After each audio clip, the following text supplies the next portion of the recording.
Há 3 coisas que destroem um ser humano: perder quem você ama, perder sua terra e perder a fé de que algo pode mudar. A fome nos levou para longe de casa, para a terra de Moabe. Mas a morte nos encontrou lá. 10 anos se passaram desde que saímos de Belém. 10 anos de esperança, de novas famílias, de uma vida que parecia se reconstruir. Meu marido, Elimeleque, partiu primeiro. Depois, a mesma doença misteriosa levou meus 2 filhos, Malom e Quilion, e eu fiquei com minhas 2 noras, Ruth e Orfa, sozinhas numa terra estrangeira. Voltem para suas casas, para suas meis. Vocês ainda são jovens, podem recomeçar, casar novamente, ter filhos. Para que vir comigo? Para morrer de fome em Belém? Eu não tenho mais filhos para dar a vocês. Não tenho nada. O Senhor se voltou contra mim. Sua mão pesou sobre mim. Vá. Sua cunhada voltou para o povo dela, para os deuses dela. Vá com ela. Não me peça para te abandonar e deixar de seguir, porque aonde quer que tu fores, irei eu. Onde quer que pousares, ali pousarei eu. O teu povo é o meu povo. O teu Deus é o meu Deus. Onde quer que morreres, morrerei eu, e ali serei sepultada. Que o Senhor me castigue se outra coisa que não seja a morte me separar de ti. Por quê? Por que você faria isso? Porque você me ensinou que família não é só sangue. Eu escolho você. 3 meses depois, chegamos a Belém. Ao cair da tarde, entramos pelos portões da cidade que um dia eu chamei de lar. As pessoas pararam, cochichando. Aquela não é Noemi. Não pode ser. Noemi, é você? Não me chamem de Noemi. Me chamem de Mara. Porque Noemi significa agradável. E o Todo-Poderoso tornou minha vida amarga. Saí cheia, mas o Senhor me fez voltar vazia. E ao meu lado, quieta, Ruth observava tudo. O julgamento, a pena, a desconfiança em seus olhos. Moabita. Esta era a casa da minha infância. Agora é uma tumba. Então vamos ressuscitá-la. Com que? Não temos nada. Temos nós mesmas. Temos amanhã. E temos um Deus que você diz que a abandonou, mas que eu ainda acredito que nos vê. Você não entende como funciona aqui. Você é estrangeira. Moabita, viúva. Mulher, você está no nível mais baixo que existe nesta sociedade. Então não tenho nada a perder, não é? Às vezes, a maior coragem não está em vencer batalhas. Está em escolher ficar quando todos os outros vão embora. A história de Ruth e Noemi está apenas começando. O que parece um fim é, na verdade, o início de algo extraordinário. Porque quando você perde tudo, descobre do que realmente é feito. O juramento de Ruth na estrada, a chegada em Belém, a casa abandonada e o pedido de Noemi para ser chamada de Mara, a amarga. A realidade da fome não demorou a bater a porta. Ainda de madrugada, Ruth revirou um saco vazio. No canto, Noemi dormia, frágil e magra. Uma tosse fraca escapou de seus lábios. Com decisão nos olhos, Ruth saiu. As ruas de Belém ainda despertavam quando ela se juntou a um grupo de mulheres pobres perto do portão. Uma mulher idosa a mediu de cima a baixo. Você é a moabita que veio com Noemi. Ruth confirmou com a cabeça. Sim, eu preciso de trabalho. Qualquer coisa, só há uma coisa que mulheres como nós podem fazer. Confusa, Ruth perguntou o que era aquilo. Uma mulher mais jovem explicou, com a voz cansada, que a lei permitia que os pobres e estrangeiros coletassem as sobras da colheita. Elas seguiam os ceifeiros e pegavam o que caía. Um homem que passava zombou. Isso, se os capatazes deixarem e se os outros não te empurrarem primeiro. Ruth perguntou onde ficavam os campos. Os campos dourados de cevada se estendiam até o horizonte. Dezenas de ceifeiros trabalhavam em fileiras, enquanto atrás deles um grupo caótico de respigadores lutava por cada espiga caída. Ruth entrou no campo, hesitante. Assim que se abaixou para pegar uma espiga, outra mulher a empurrou. Ruth pediu desculpas, mas o capataz já a tinha visto. Você tem permissão para estar aqui? Ruth tentou argumentar, mencionando a lei, mas ele a interrompeu. A lei diz muita coisa, mas este campo tem um dono, e sou eu quem decide quem respiga aqui. O medo brilhou nos olhos de Ruth, mas ela não recuou. Minha sogra está doente. Preciso de comida. Por favor? O homem olhou para ela com um sorriso cruel. Uma moabita pedindo favor? Ele cuspiu no chão. Saia daqui antes que eu solte os cães. Com os punhos cerrados, Ruth respirou fundo, baixou a cabeça e se retirou. Campo após campo, a cena se repetiu. Em outro, as mulheres a empurraram. O homem tentou tocá-la e ela se afastou. Parada na estrada, suando sob o sol forte, com as mãos vazias, ela sussurrou para o céu: Deus de Noemi, se que você existe, preciso da sua ajuda. Ao meio-dia ela viu um campo diferente, e Ruth observava de longe, até que um servo idoso se aproximou com gentileza. Posso ajudar? Surpresa, Ruth respondeu que queria respigar, se fosse permitido. O servo a estudou. Você é nova em Belém. Ruth confirmou que era de Moabe, e tinha vindo com sua sogra. Ele perguntou: Noemi, a esposa de Elimeleque? Ouvi falar do que você fez por ela, deixar sua terra, seu povo. Ele acenou com respeito. Pode respigar aqui, mas trabalhe duro e não cause problemas. O suor escorria pelo seu rosto. Suas mãos começaram a sangrar com os talos ásperos, mas ela não parou. Sua trouxa de espigas enchia lentamente. Ao se endireitar para limpar o suor, deixando uma marca de terra na testa, um sorriso pequeno, mais genuíno, apareceu em seus lábios. Um grupo de cavaleiros se aproximou, liderado por Boaz, um homem de porte nobre, mas não arrogante. Ele desceu do cavalo e cumprimentou seus trabalhadores com uma voz forte e amigável. O Senhor seja convosco. Eles responderam em coro, sorrindo. O Senhor te abençoe. Boaz caminhava entre eles, perguntando sobre suas famílias, mostrando que se importava. Ele perguntou ao capataz se os espigadores estavam sendo bem tratados. E a resposta foi sim. Mas então, seus olhos pararam em alguém. Quem é aquela? A câmera focou em Ruth, de costas, trabalhando duro. A luz do sol poente iluminava seu perfil. Algo mudou na expressão de Boaz. Não era desejo, mas um reconhecimento, uma curiosidade profunda. O capataz explicou: aquela é a Moabita. Chegou hoje, de manhã, nora do Noemi, a viúva de Elimeleque. O reconhecimento se tornou completo. Ele já tinha ouvido a história dela. A que abandonou tudo, sussurrou Boaz. Ele perguntou se ela tinha trabalhado o dia todo. O capataz confirmou, com um tom de respeito involuntário. Desde manhã, mal parou para beber água. Então, o capataz gritou: Ei, Moabita, o Senhor quer falar com você. Ela se virou e caminhou lentamente até Boaz, mantendo uma distância respeitosa e os olhos baixos. Senhor, com um tom gentil, ele pediu: olhe para mim. Ela hesitou, mas levantou o olhar. Os olhos dele transmitiam gentileza e respeito. Ele repetiu o nome, depois disse: ouvi falar de você. Tensa. Ela perguntou o que ele tinha ouvido. Com a voz suave, ele respondeu: que você deixou seu pai, sua mãe, sua terra natal para vir com sua sogra para um povo que você não conhecia. Lágrimas ameaçaram cair dos olhos de Ruth. Ela não tinha mais ninguém. Boaz acenou: escute-me, Ruth de Moabe. Não vá respigar em nenhum outro campo. Trabalhe perto das minhas servas. Diga aos homens que ninguém deve tocar lá ou incomodá-la. Chocada, Ruth mal conseguiu falar. Ele continuou, dizendo que ela poderia beber da água de seus servos e comer com os trabalhadores. Por que o Senhor está sendo tão bondoso comigo? Sou apenas uma estrangeira. Boaz, com a voz embargada, pediu que ela se levantasse. Você pergunta por quê? Porque bondade é o que nos torna humanos. E porque me contaram tudo o que você fez por Noemi, que o Senhor a recompense pelo que você fez, que você seja ricamente recompensada pelo Senhor, o Deus de Israel, sob cujas asas você veio se refugiar. Em silêncio, Ruth processou aquelas palavras. Que eu continue a merecer sua bondade, meu senhor, disse ela, com a voz embargada. O senhor me consolou, embora eu nem seja como uma de suas servas. Boaz deu um pequeno sorriso. Mais tarde, discretamente, Boaz instruiu seus servos a deixarem cair espigas de propósito dos feixes, para que Ruth pudesse colher, sem repreendê-la. Ao final do dia, ela olhou para a quantidade absurda de grãos que tinha malhado. Não era normal. Ela olhou para onde Boaz estava, mas ele já tinha partido. Obrigada, sussurrou ela. À noite Ruth voltou para casa, exausta, mas com luz nos olhos, carregando um saco pesado de grãos. Ruth deixou o saco cair no chão com um baque pesado. Os olhos de Noemi se arregalaram, chocada. Noemi calculou que aquilo era comida para semanas. Como você conseguiu isso em um dia?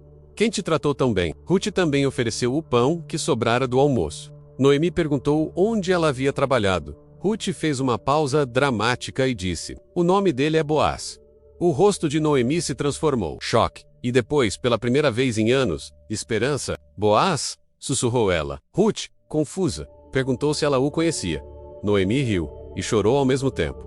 Se conheço, Boaz é nosso parente. Ele é um dos nossos resgatadores. Sem entender, Ruth perguntou o que era um resgatador. Noemi explicou, animada, que na lei, um parente próximo tinha a obrigação de cuidar da viúva de um homem que morrera sem filhos. Boaz é da família de Elimeleque! Não foi coincidência você ir para o campo dele. Bendito seja o Senhor. Ele não abandonou sua bondade para com os vivos e os mortos. Boaz tinha dito para ela ficar até o fim da colheita. Então faça isso, disse Noemi, com um sorriso crescente. Fique perto, muito perto. Mas a história está longe de terminar, porque Noemi tem um plano. E Boaz está prestes a fazer uma escolha que mudará tudo. O plano mais ousado está por vir.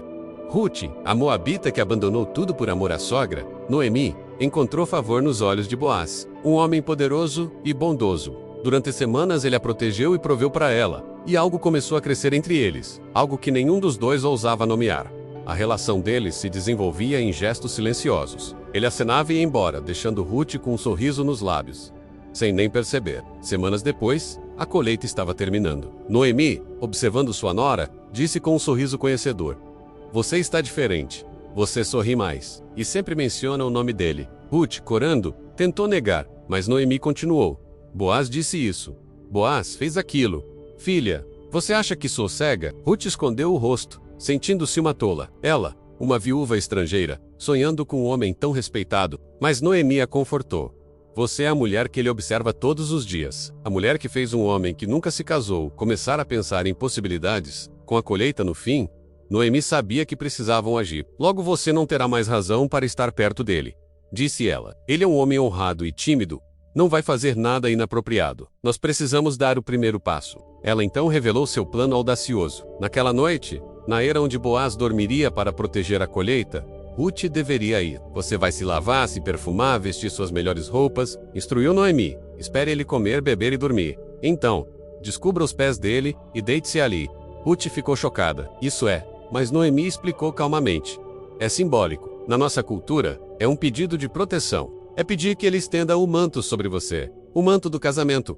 O pânico tomou conta de Ruth. E se alguém a visse? E se ele a rejeitasse? Noemi assegurou firmemente. Ruth, você confia em mim? Você deixou tudo para me seguir. Agora, confie em mim mais uma vez. Confie que Boaz é o homem que eu sei que ele é. E confie que há um Deus orquestrando tudo isso. Com o coração dividido entre medo e esperança, Ruth perguntou: o que deveria dizer? Você não precisa dizer nada, sorriu Noemi. Ele saberá o que significa, e então, ele te dirá o que fazer.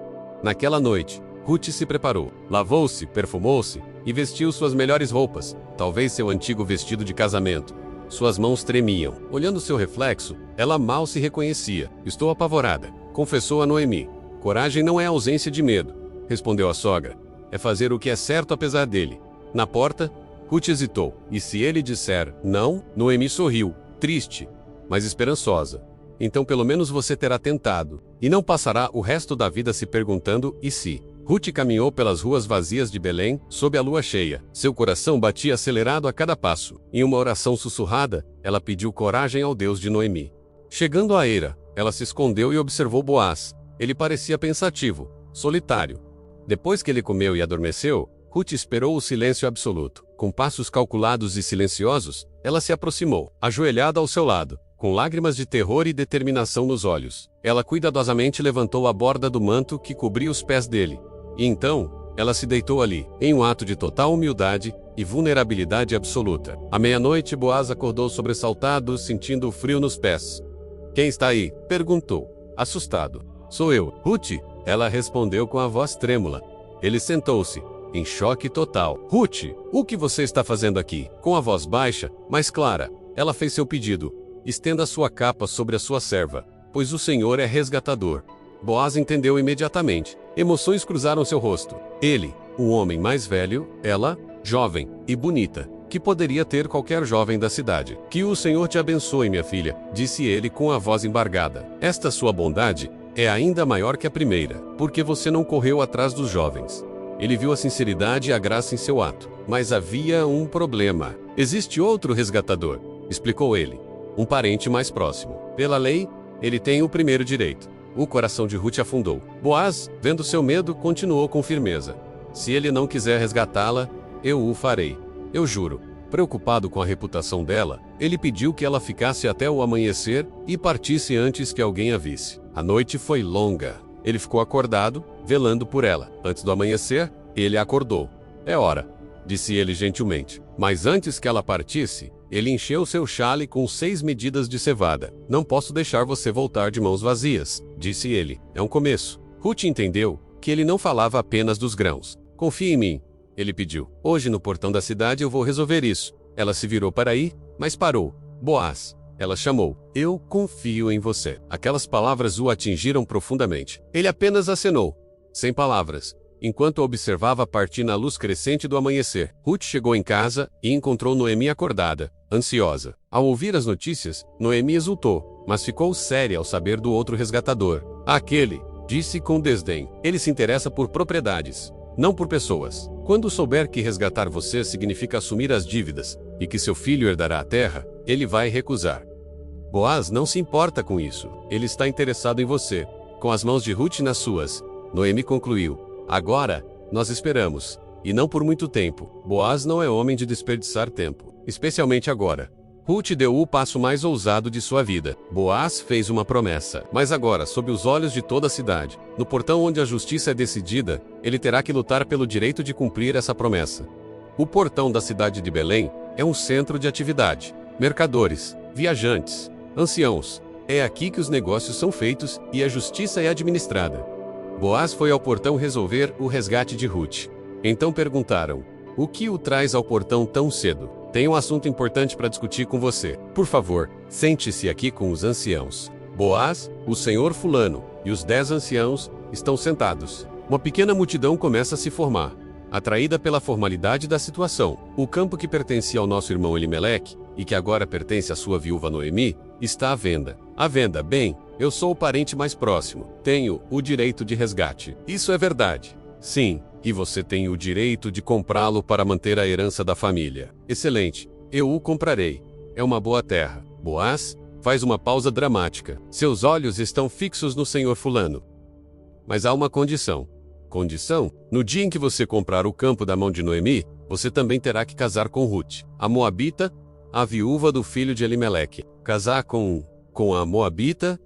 E o filho dela seria considerado filho de Malom? E a propriedade?" "Sim, você levantaria a descendência de Elimeleque, não a sua própria, e a propriedade passaria para o filho dela, não para os seus herdeiros."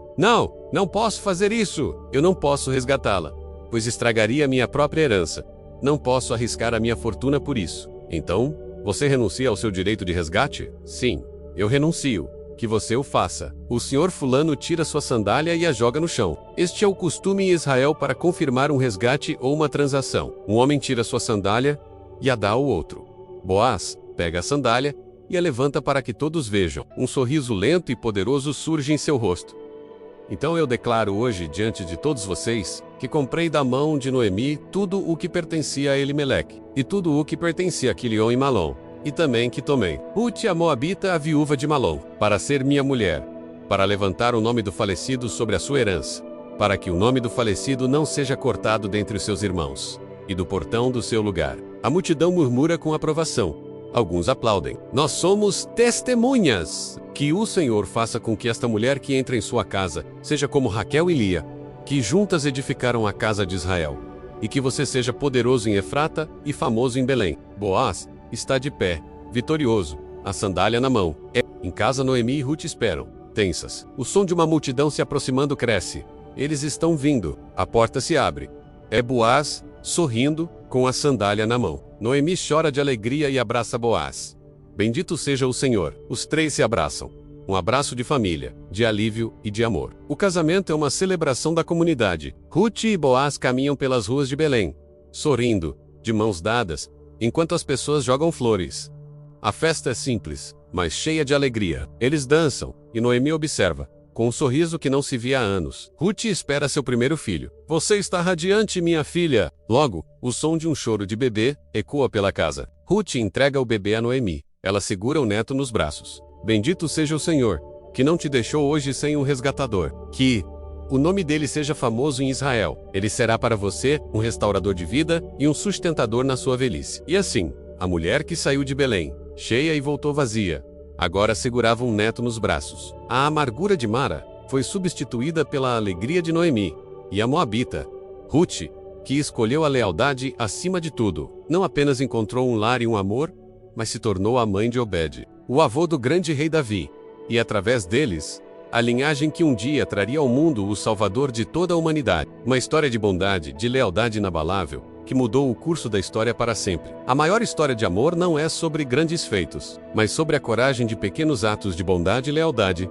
que transformam vidas. A história de Ruth e Noemi nos lembra que a fé e a bondade têm o poder de reescrever destinos, que mesmo nas maiores perdas, há sempre a promessa de uma nova colheita, e que às vezes o maior milagre é simplesmente encontrar alguém que escolha ficar, onde quer que você for. Qual é a sua história de lealdade? Compartilhe nos comentários abaixo. Se você foi tocado por esta história, deixe seu like, compartilhe e inscreva-se no canal para mais narrativas inspiradoras. Obrigado por assistir.